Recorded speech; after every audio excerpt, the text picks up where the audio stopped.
ஓம் காளி சரணம்.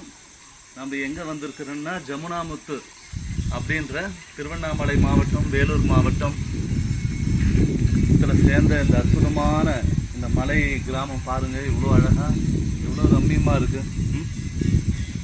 நம்ம இயற்கையை நேசிக்கணும், இந்த இயற்கையை பாதுகாக்கணும். எப்போ நம்ம இயற்கையை நம்ம பாதுகாக்காமல் இயற்கையை நேசிக்காமல் விடுறோமோ அப்போ தான் இந்த கடுமையான வெயில், கடுமையான பஞ்சம், அதிகப்படியான மழைப்பொழிவு, இயற்கை சீற்றங்கள்லாம் ஏற்பட்டு கோரத்தாண்டவமான இயற்கையோட பார்வையில் நம்ம கஷ்டப்படுற மாதிரி ஆகுது. ரொம்ப அமைதியாக மனசுக்கு நிறைவாக இருக்குது. இதை பார்த்தீங்களா? இது என்னென்னு தெரியுதா யாருன்னா? எனக்கு தெரிஞ்சு இது கழிமரமாக இருக்கலாம் அப்படின்னு எனக்கு தோணுது. உங்களுக்கு என்ன தோணுதுன்றது நீங்களும் கமெண்ட் சொல்லலாம். அந்த காலத்திலலாம் ஏதாவது ஒரு பிரச்சனை, குழப்பம் அப்படின்னா விலங்குகளை